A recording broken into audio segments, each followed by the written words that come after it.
guest today is a composer, producer, rapper, most known for creating the legendary Wu-Tang Clan. Give it up for the one, the only, RZA! What up? Yeah, would it be like bong bong in the building? Thank you so much for taking the time. Oh man, my pleasure, yo. You know what I mean? It's a great opportunity to talk to you. Thank you, I appreciate that. I get to holler at you. Okay, I'm gonna put all my cards on the table right now before this interview. I had to do this. I put my name through the Wu-Tang name generator, as I had to, obviously. I'm gonna tell you what my official name is, cool? Are we having some internet? You're Internet like to do stupid right when you need it, right? We're gonna keep that part in for sure.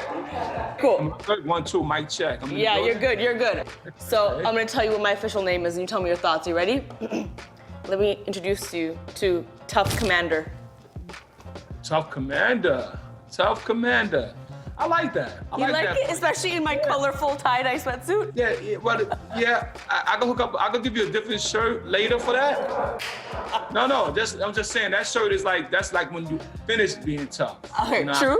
True. You know, it's a beautiful shirt. But on Tough Commander, you might want to have one, maybe go a little darker on the color. Okay, understood. I'll take those notes back to wardrobe. Y'all hear that? I'm Tough Commander now. Act accordingly. Back there. So, RZA, obviously I'm so familiar with you, but for anyone in my audience that may be watching at home that's not as familiar with Wu-Tang, let them know who you are, what Wu-Tang is all about. Well, for those who don't know me, my name is the RZA of the Wu-Tang Clan. They call me the Abbot. Wu-Tang Clan is a group of 9 MCs from Staten Island. We actually mix hip-hop, Asian culture, martial arts, comic books, graffiti, breakdancing, and DJing all together to tell our story. And that was some years ago, but it resonated with our audience and resonated all around the world. And here I am, the RZA, rector inside your sector. All right. Ding! Boom, there it is. We're gonna have a great time. I can already tell with the way you're so concise, laying it down, dropping the mic. I've read that you've also said that hip hop is kung fu. Explain that to me, because at first glance, I don't see how they're similar, but I'm sure you're gonna break it down as to exactly how they're similar. Hip hop is a sport, first of all, right? It's competitive. It's a lyrical sport, and you gotta train to be dope. It may take 10 years to be really dope on that microphone. Mm-hmm. You wanna make your lyrics potent, as potent as a 1-inch punch. I mean, you want your flow to be like a sword of a samurai, you know what I mean? So it takes discipline. Your form and your performance gotta be fluid, and you gotta have control of your breath. KRS-One had a song called Breath Control. A lot of rappers used to get on stage, and by the third song, they out of breath. In martial arts, you need the same elements to become a martial art master. So to me, hip hop is lyrical kung fu. Dang, that's a really good answer. So you are obviously master of hip hop. Are you trained in kung fu as well? Yeah, I've trained kung fu. I trained Shaolin. I've gotten blessed to do a little bit of Hung Gar, which is Tiger Crane form. And then I keep practicing, which is called Qigong, which is really basic stances and stretches to make sure that my blood is circulating, my tendons is being stretched, and my chi is rejuvenating.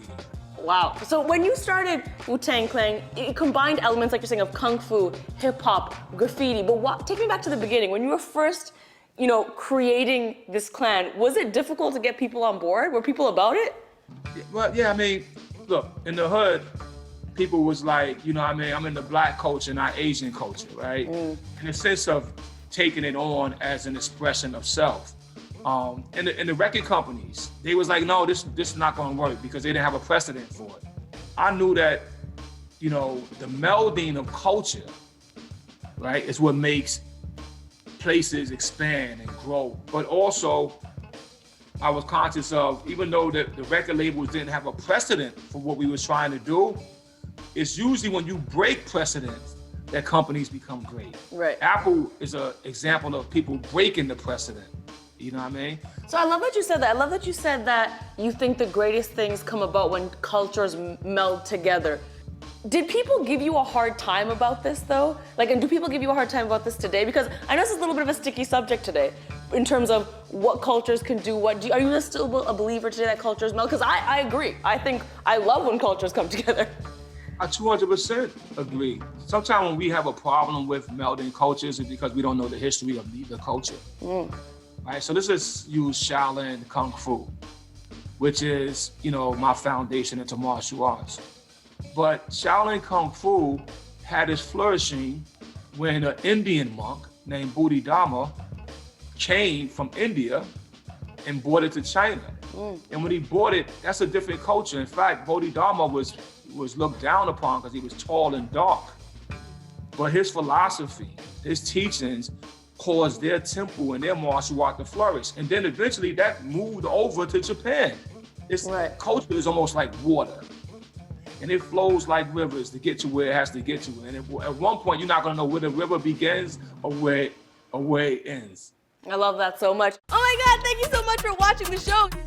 If you click here, I think you can subscribe to the channel. If you click over here, more clips just like this one. Click them.